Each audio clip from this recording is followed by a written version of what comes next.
Bonjour à tous. Il y a quelque temps de ça, j'ai demandé à des personnes de me poser leurs questions sur ce qu'ils voulaient, sur l'hypnose principalement. Et donc je fais cette vidéo pour répondre à quelques questions. J'espère que je répondrai globalement aux personnes qui m'ont écrit. Alors, on m'a demandé qu'est-ce que l'hypnose? Première question de base. Alors, l'hypnose. L'hypnose, c'est un état naturel. Pour vous donner un exemple, c'est l'état pendant lequel notre cerveau enregistre des choses qui vont devenir automatiques chez nous. Quand l'enfant commence à faire ses premiers pas, chaque geste est créé de manière un peu difficile au début. D'abord, il essaye de se mettre debout. J'ai un cheveu qui m'énerve. D'abord, il essaye de se mettre debout. Ensuite, il fait son premier pas. Il tombe, deuxième pas. Il se tient d'abord. Chaque geste est vraiment minutieux. C'est comme s'il faisait un travail d'équilibriste. Il peut tomber à tout moment. Alors, son cerveau est vraiment très concentré. D'ailleurs, on dit souvent que l'enfant, quand il commence à marcher, il vaut mieux pas trop lui parler, il vaut mieux pas trop lui faire d'autres choses, parce que d'ailleurs, vous le voyez, si vous parlez à un enfant qui commence à marcher, hop, il tombe. Parce que son cerveau canalise tellement d'efforts, tellement de concentration pour chaque mouvement des muscles, pour chaque mouvement des os, des articulations, etc., que ça prend toute son attention. Et puis au fur et à mesure qu'il va avancer, des temps, au fur et à mesure de la pratique, il va marcher en discutant avec vous, en jouant, en se brosser les dents plus tard. Et aujourd'hui, en tant qu'adulte, on marche sans réfléchir à chaque mouvement que notre corps fait. Pourquoi? Parce que c'est rentré en état d'hypnose, c'est rentré dans la zone inconsciente de notre esprit, et notre corps peut le faire sans qu'on ait à penser à chacun de nos mouvements. Ça, c'est l'état d'hypnose d'apprentissage. Et puis, il y a l'état d'hypnose pour plein d'autres événements. Une conversation, suivre une conversation avec quelqu'un, parler, le langage, l'apprentissage, tout ça, ce sont des étapes qui ont demandé un grand effort cérébral pour nous et qui est aujourd'hui devenu automatique. C'est aussi le cas pour la cigarette. La première fois que je vais fumer, c'est pour des raisons particulières, faire partie d'un groupe, passer un bon moment, essayer, tenter l'expérience. Et puis je vais en fumer une bouchée qui va être douloureuse, qui va puer, qui va pas être agréable, qui va me faire tousser. Et puis la deuxième cigarette, et puis la troisième cigarette. Et puis après un jour, c'est devenu tellement automatique qu'on allume notre cigarette quelquefois sans s'en rendre compte, qu'on la fume tout en travaillant, tout en parlant, tout en buvant un café, qu'on en fume une, deux, trois, quatre en une soirée sans se rendre compte pourquoi. Et en conduisant, et même quelquefois on l'allume sans forcément savoir pourquoi et le faire comme ça. C'est devenu un comportement automatique entré dans notre inconscient et créé par l'état d'hypnose. Donc l'état d'hypnose, c'est l'état pendant lequel notre cerveau, notre inconscient enregistre des émotions, des comportements, des réactions qui deviennent au fur et à mesure automatiques. C'est aussi le cas des pulsions alimentaires. Par exemple, je donne souvent cet exemple, mais pour moi, il est bien représentatif. Et moi, c'était le cas, quand par exemple je pleurais, ma mère avait beaucoup de travail à faire, elle me donnait un morceau de pain et un bout de chocolat, et puis elle me disait allez, tiens, ça va mieux, et limite, s'il te plaît, arrête de pleurer, j'ai pas le temps. C'est pas de sa faute, c'est comme ça. Mais moi, en tout cas, une fois, deux fois, trois fois, au niveau inconscient, au niveau dans un état d'hypnose, mon cerveau a enregistré que la meilleure manière de régler mes émotions, c'est passer par la nourriture. Et puis une fois, deux fois, trois fois, quatre fois, et en tant qu'adulte, ou plus tard, tant qu'enfant, si une émotion n'était pas satisfaite, calmée, j'allais manger. Donc il y a plusieurs raisons il y a plusieurs états qui créent qui peuvent être, il y a plusieurs émotions, il y a plusieurs réactions, il y a plusieurs comportements qui s'ancrent au niveau inconscient et qui deviennent automatiques pour nous. Voilà. Donc, qu'est-ce que l'état d'hypnose? C'est un état naturel dans lequel notre cerveau enregistre en mode automatique, inconscient, des comportements, des réactions, des attitudes, des émotions qui vont devenir automatiques, quoi. Donc, j'ai été un peu loin, mais j'espère être claire. Il faut savoir une chose, ça c'est une question qu'on va poser, il faut savoir qu'on évalue à peu près ce que l'on maîtrise au niveau conscient. Donc ce qui est conscient, c'est ce qui est maîtrisé par nous-mêmes, ce qui est contrôlé par nous-mêmes. Et là, on est à peu près entre 5 et 7% de nos émotions, de nos savoirs, de nos compétences, de nos réactions, de nos souvenirs. On a évalué qu'à peu près, si je vous demandais de me donner toutes les informations que vous aviez sur un moment que vous avez passé il y a 3 jours. Alors moi, il y a 3 jours, on était donc vendredi, jeudi, mardi, un événement mardi soir, j'ai regardé un film, ou je sais plus, bon bref. Eh bien, je peux globalement, en moyenne, environ, me souvenir de à peu près 9 événements marquants. Sur tout ce moment-là, entre 9 et 10.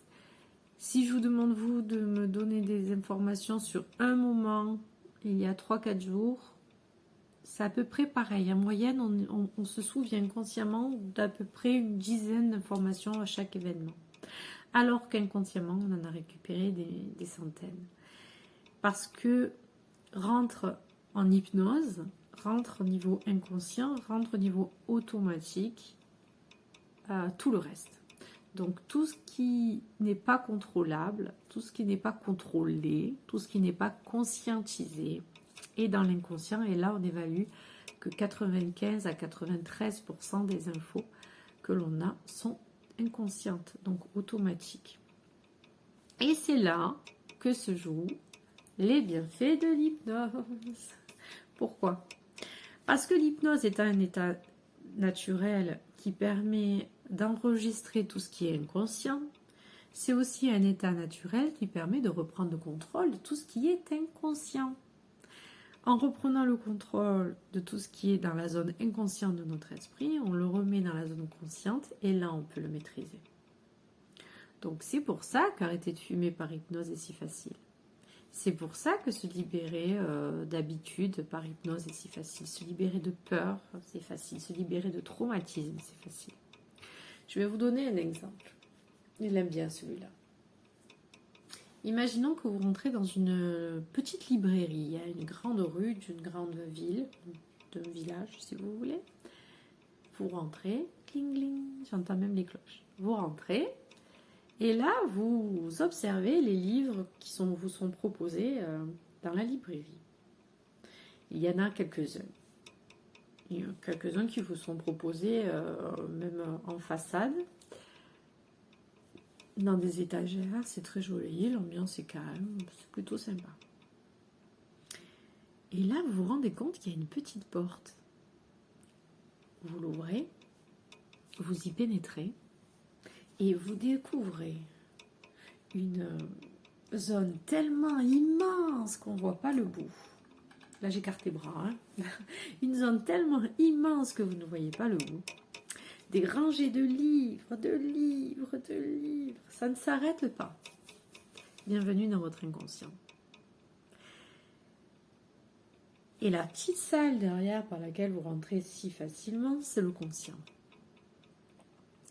Et la manière d'ouvrir la porte pour aller dans cette immense bibliothèque dans laquelle vous pouvez récolter toutes vos infos, on l'ouvre uniquement quand on est en phase d'inconscient. Uniquement quand on est en hypnose. Donc l'hypnose permet de rentrer dans cette pièce, d'aller chercher le livre qui concerne notre problématique, soit de modifier, soit de comprendre, soit d'ajouter, mais en quelque soit de reprendre le contrôle sur ce livre de manière à ce que le comportement nocif que nous avions, nous ne l'ayons plus. Ensuite, après qu'on ait terminé, le livre, on le remet bien à sa place, on ferme la porte et on ressort. Ça donne à peu près cette image-là. Moi, j'aime bien l'image de la bibliothèque parce que j'imagine vraiment quelque chose d'immense et c'est ce que c'est. Une autre question qu'on me posait. Oui, est-ce que je peux contrôler quelqu'un quand il est en état d'hypnose? La réponse est non. Pourquoi? Parce qu'en fait, quand vous rentrez dans cette immense bibliothèque, moi je peux rentrer avec vous si vous le souhaitez, mais quoi qu'il en soit, vous gardez conscience de tout. Si je vous propose quelque chose qui ne vous convient pas, vous me direz non. Si vous-même vous vous sentez mal à l'aise, de toute façon vous allez vous refermer et vous allez me dire stop. Mais quoi qu'il en soit, on ne peut jamais vous faire faire quelque chose qui va à l'encontre de vos valeurs, qui va à l'encontre de votre éthique ou de votre désir. Si vous n'êtes pas prêt, vous n'êtes pas prêt, la porte se referme et on ne peut plus rien y faire. Donc non, et puis ça serait trop facile, je manipulerais tout le monde et j'ai pas envie. D'une, et de deux, ça nuirait trop aux relations que j'ai avec tout le monde. Et de trois, je perdrais tout le monde en fait. Donc non, ça irait pas. Puis c'est pas dans mon nature. Mais oui, il y a beaucoup de manipulateurs autour qui utilisent pas mal de techniques hypnotiques pour le faire. Ensuite, il suffit d'allumer la télé et on en a plein. Partout. Est-ce qu'il y a d'autres questions qu'on m'a posées? La manipulation, est-ce que je m'endors? Non. Non, dans une séance d'hypnose, on ne dort pas, tout simplement parce qu'il y a une activité cérébrale trop intense pour pouvoir s'endormir. D'ailleurs, quand on revient dans le conscient, il suffit que je vous dise à 1, vous revenez ici et maintenant, même si vous avez l'impression de vous être endormi, à 1, vous revenez ici et maintenant. J'ai jamais eu de personnes qui se sont endormies et j'ai eu du mal à réveiller. Non, jamais. Autre question. Ah oui, on m'a demandé, et ça il faudrait que je fasse une vidéo spécialement pour ça, on m'a demandé à quoi est-ce qu'on voit un bon thérapeute, à quoi est-ce qu'on reconnaît un bon thérapeute. Moi j'ai envie de vous dire déjà votre intuition. Si vous allez auprès de cette personne et que vous ne la sentez pas, n'hésitez surtout pas. Dites-lui, je suis désolée mais ça ne va pas le faire. Et puis vous prenez vos affaires, vous en allez. Deuxièmement, on le reconnaît parce que on le reconnaît à une personne qui écoute sans juger, qui n'implique pas sa vie dans votre propre histoire, ne se reconnaît pas dans votre propre histoire, ne vous dit pas quoi faire. C'est une bonne thérapeute est une personne qui ne vous dira jamais ce que vous devez faire. Jamais. Sinon c'est un gourou. Un bon thérapeute sait qu'il n'a pas la connaissance sur tout, qu'il ne connaît pas tout. Et il sait surtout que les réponses sont en vous. Donc il peut vous accompagner pour trouver les réponses en vous, mais certainement pas vous donner ses propres réponses. Ça ne marche pas. Et surtout un bon thérapeute, quatrième doigt, et surtout un bon thérapeute, c'est une personne qui ne veut pas vous garder longtemps. Si c'est une personne qui a pour objectif que vous gagnez en autonomie. Donc c'est une personne qui, selon moi, est heureuse quand vous lui dites oui, j'ai plus besoin de vous. Moi, personnellement, c'est une grande satisfaction quand quelqu'un me dit ça y est, j'ai atteint mon objectif et j'ai l'impression que je peux avancer enfin sans vous. Alors là, je suis la plus heureuse. Et c'est en ça qu'on peut voir qu'une thérapeute est un bon thérapeute. Je crois que j'ai répondu à toutes les questions. En tout cas, je tiens à remercier toutes les personnes qui m'ont envoyé des messages. Je suis trop contente. de recevoir à chaque fois des questions. N'hésitez pas à m'envoyer plein. On m'a demandé aussi de faire des séances en vidéo.